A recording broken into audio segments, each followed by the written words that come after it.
propriedade privada, conforme prevê o artigo 5º, inciso 24 da Constituição Federal, e deverá haver o consequente registro com as suas consequências, por exemplo, no caso do pagamento do ITBI, ou melhor, do ITR, né? O ITR, que é o Imposto Territorial Rural, Imposto de Competência da União, previsto no artigo 153, inciso 6º da Constituição Federal, não haverá o pagamento do ITR quando ocorrer aí a transferência de domínio por interesse da reforma agrária. Então, vejo que lá na Constituição Federal, no artigo 153, parágrafo 4º, prevê exatamente essa situação. Não haverá o recolhimento do ITR, né, quando for o caso de desapropriação extraordinária para fins de reforma agrária,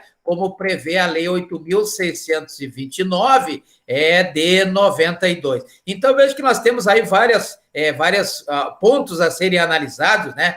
Os títulos da dívida agrária, como nós falamos lá do artigo 184, serão resgatáveis em 20 anos, né? 20 anos aí, então vejo que existe aí, na verdade, um prazo de 20 anos para resgatar, como prevê o artigo 184, parágrafo 1º da Constituição Federal, e também previsto na Lei Complementar número 76, lá no artigo 14, Lei Complementar número 76 de 93, Lei Complementar 76 de 93. Na verdade, haverá aí a determinação do estado dessa terra de improdutividade, nos termos da Lei 9.393, e essa lei, então, ao ser declarada improdutiva, ela será, então, o Estado vai comprar essa terra, vai desapropriar, vai expropriar e vai distribuir aí para os sem terra. Então, essa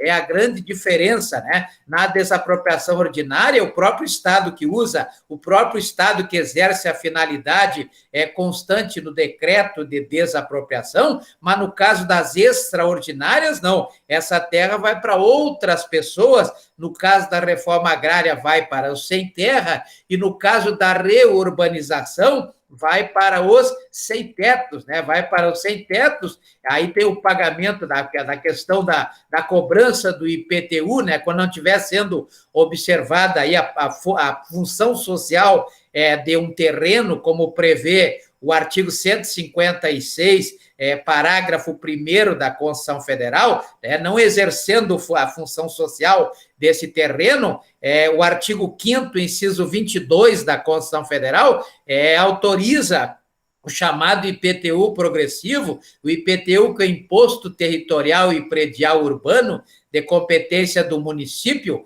previsto lá no artigo 156, inciso 1º da Constituição Federal, regulado pelo artigo 6º da Lei Complementar 1508, também de 93, aqui da cidade de Rio Branco, né? Então, haverá aí a dispensa desse IPTU. Então, na verdade, quando não for observada a função social, esse IPTU será progressivo. A cada ano, ele vai ficar mais caro, né? A cada ano, ele vai ficar com alíquota maior, e essa alíquota, então, vai crescendo e vai aumentando o valor do IPTU, exatamente para forçar a observação da função social, como prevê o artigo 5º, inciso 22 da Constituição Federal. Então, veja que a primeira forma de intervenção no Estado na propriedade privada, ela se dá exatamente pela desapropriação ou pela expropriação, como prevê o artigo 5º, inciso 24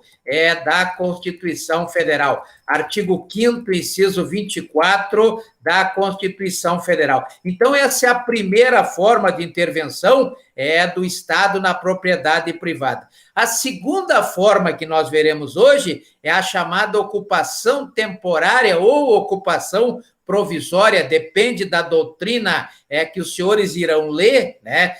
Tem autores que tratam como ocupação temporária, tem autores que tratam como ocupação provisória, como prevê o Decreto-Lei 3.365 de 41, lá no artigo 36, né? Então, esse artigo 36 do Decreto-Lei 3.365 de 41, ele estabelece que, mediante a ocupação temporária ou ocupação provisória, né, a administração pública ou as administrações públicas dentro da organização político-administrativa do artigo 18, ela vai, então, pelos seus próprios agentes públicos, ou se não por empreiteiros, naquele caso previsto na Lei 8.987 de 95, que é a Lei das Concessões, vai utilizar provisoriamente terrenos que não sejam edificados,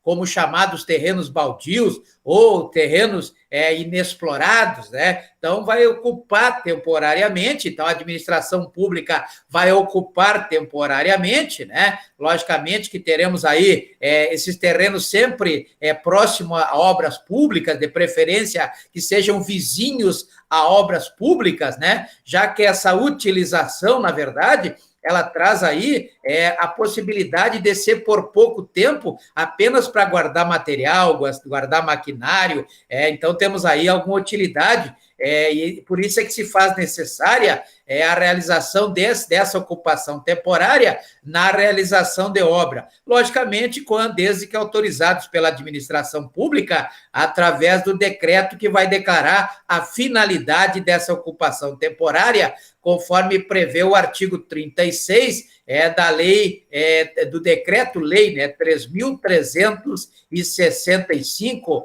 de 41. Logicamente que não se autoriza a demolição, né, o dano, porque se houver o dano, a administração pública vai ter que indenizar, nos termos do que prevê o artigo 37, parágrafo 6º, da Constituição Federal, artigo 37, parágrafo 6º, da Constituição Federal, né? E o que prevê o artigo 5º, inciso 25, da Constituição Federal. Artigo 5º, inciso 25, da Constituição Federal. Então, essa é a chamada ocupação temporária, e tem seguidamente se vê essa ocupação temporária, para quem gosta de assistir filmes policiais americanos, né? É comum o policial chegar, pegar o carro de uma pessoa, propriedade privada de uma pessoa, e sair batendo na cidade toda, né? Causando acidentes na cidade toda, e aí depois entra o artigo 5º, inciso 25, da Constituição Federal. É a ocupação temporária. O policial ele pode pedir ocupar um automóvel, por exemplo, de uma pessoa, de uma propriedade privada, para que ele possa correr atrás do bandido, para que ele possa executar aí uma prisão, por exemplo, nos termos do artigo 5º, inciso 61 da Constituição Federal, e isso se dá em função do princípio da prevalência do interesse público sobre o interesse privado, né? A prevalência do interesse público sobre o interesse privado. Então, tem que prestar atenção nessa questão do dano, porque a administração pública não pode causar dano. Se causar dano, vai ter que indenizar nos termos do artigo 37, parágrafo 6º da Constituição Federal, né? Logicamente, tudo isso previsto na lei, a Lei de Competência da União,